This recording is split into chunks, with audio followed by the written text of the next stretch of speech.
collectively invest your monies in the French stock market.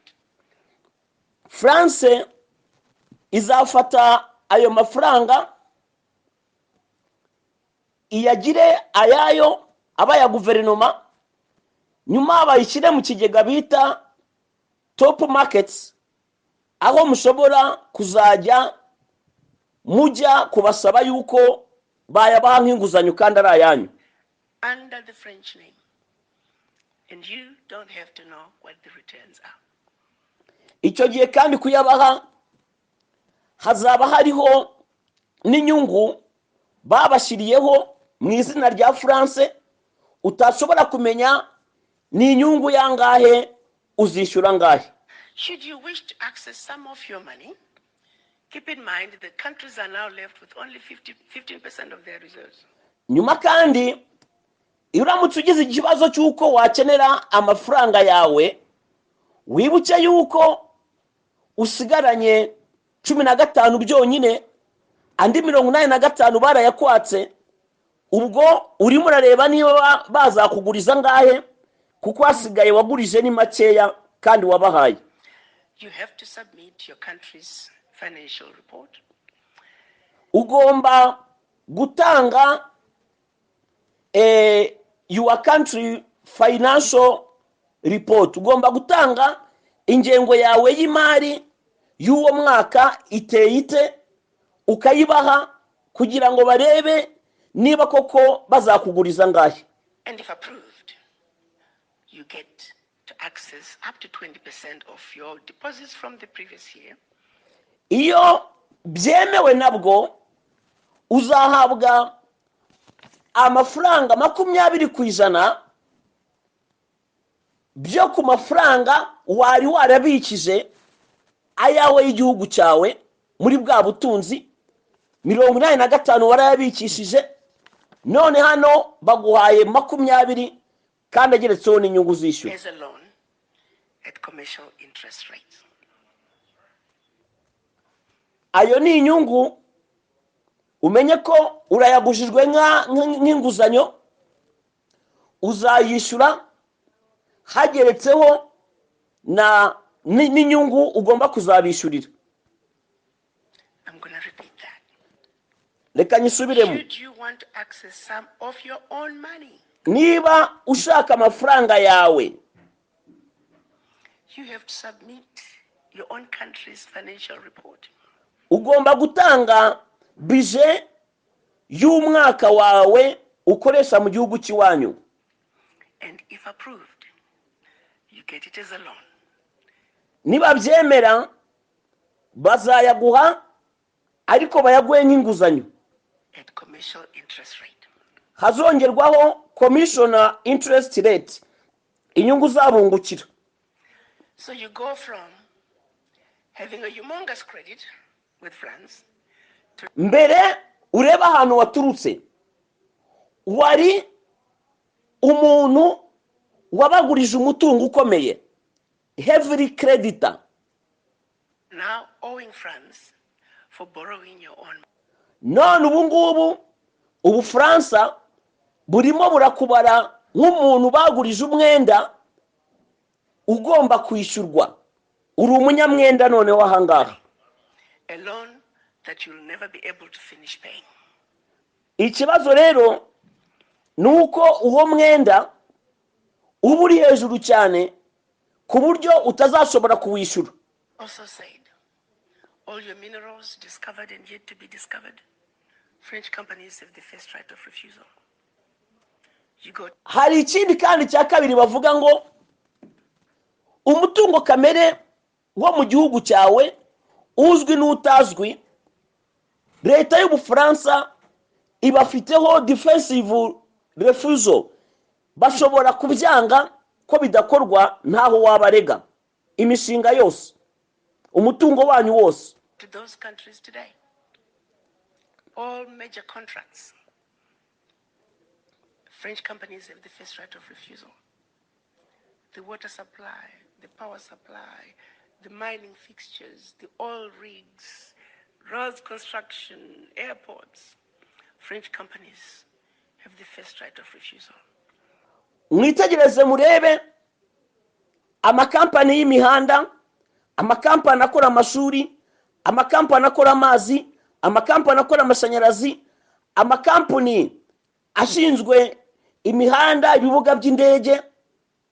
Ibyo byose, ayo makampani yose France niyo yonyine iyakoresha, ni amakampani y'igihugu cy'Ubufaransa. If anything is left, people in your country may get it. Ibisigaye muri ibyo ngibyo bitavuzwe, nabyo bitoya bidafite agaciro, nibyo bahereza abaturage ngo bashakishe imigati y'abana. They also said, your military can only be trained by France. Ikindi kandi bakavuga ngo igisirikare cyanyu kigomba gutozwa n'Abafaransa mukacyishyurira. You can only purchase military equipment from France. France shall have military presence. Nyuma mwebwe muzagura ibikoresho byose mubigura mu Bufaransa, nabo baze batoze abasirikare banyu mubishyure In your country and can invade your country without notice if France. kandi bivuga yuko France izaza kugenzura igihugu cyanyu cyose, kandi yuko ifite uburenganzira bwo gutera igihugu cyanyu mu gihe inyungu za France mu gihugu cyanyu zabangamiwe, bafite uburenganzira bwo gutera igihugu cyawe. Feels that her interests in your country are being violated. In the past many years, we've had 67 coups in Africa. Mu gihe cyashize muri Afurika habaye kudeta 57 muri Afurika yose. Out of 26 countries, of the 26 countries, the coups, 16 coups, were 16 countries were former French colonies. Muri ibyo bihugu dufate ibihugu 15 byahoze biyoborwa n'Abafaransa, ibyabayemo kudeta zo guhirika ubutegetsi. To date, 22 African leaders were assassinated. Aba perezida 22 bamaze kwicwa n'igihugu cy'Ubufaransa. During a coup, documented all of them, France was behind it. Nk'uko byakorewe iperereza rihagije kandi mu buryo bwimbitse, byagaragaje neza ko ayo makudeta n'impfu z'abaperezida ba Afurika biba byagizwemo uruhare n'igihugu cy'Ubufaransa. France failed. They were quote unquote threatening French interests. Twagiye tubona neza yuko Ubufaransa bwagiye bugwa mu cyuho cyo kubona umuntu wese ubangamiye inyungu zacyo bahita bamuhitana. Ibyo birazwi, byakorewe investigation zihagije, iperereza ryasohoye yuko ariko bimeze. Ariko ibyo nibabikozwa, Abanyafurika baracyashyira amafaranga muri banki zo muri Bufaransa. Ibyo byose nta kindi kibibatera, ni ugutinya ya masezerano twabonye haruguru bita Pact of the Continuation of Colonization. None se wakwemera ukareka bije yawe yose y'imari igatwarwa n'Ubufaransa?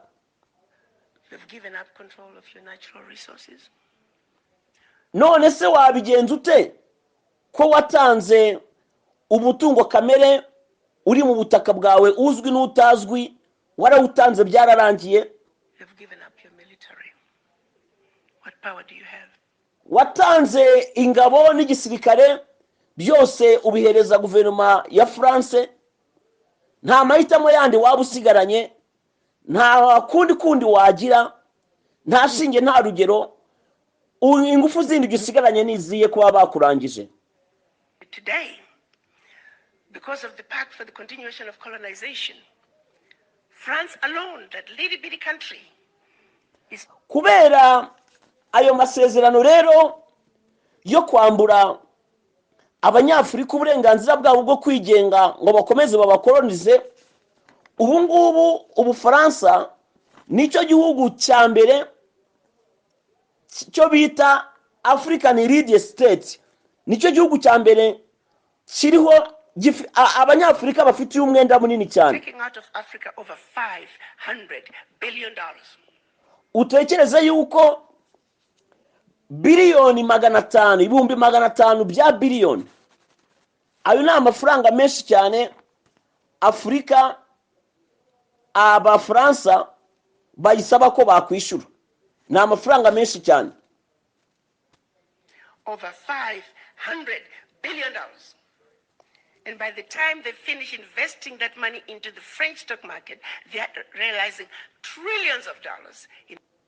rero ayo mafaranga miliyoni ibihumbi 500 bashize muri top business yabo muri France, akaba konororwa na ministry w'imari, yinjiriza hafi biliyoni 50 igihugu cya France. Any given year. Pack that. The watchdogs for corruption are saying out of Africa, 50 billion gets out of the continent from corruption. Ati nyamara kandi murebe bino bihugu byitwa ko ari byo biharanira uburenganzira bw'ikiremwa muntu, bishinzwe kugenzura uko Afrika n'isi yose iteye, bavuga yuko biliyoni 15 zibwa muri Afrika kubera igiturire, zikinjizwa ku mugabane w'i Burayi. The question I have is, why has it been so difficult for us as Africans to say enough is enough? Ikibazo nakwibaza, ese abanyafurika ni iki kidukomereye kuba tutahagarara kigabo ako karengane tukakanga, tukavuga ngo icyabaye cyarabaye, ibi bintu bigomba guhagarara? How long are we going to keep watching this carnage go on? Tuzaguma kwihangana kugeza ryari tubona ubu bwicanyi butazigera buhagarara, tukabyihanganira, tugaceceka ngo mawe ibi ntibikavugwa? And we say nothing. It goes back to the mind. It goes back to that fear. It goes back to that sense of inferiority. Aho niho mpita ntekereza mu bwonko, nkareba ubwoba icyo ari cyo, nkareba gutinya, nkareba no kwisuzugura. And I go back to the diagnosis I made when I went to Washington. Nyuma nkongera nkareba ubwo njyewe nagenzuraga, ubwo nari mu bitaro Washington.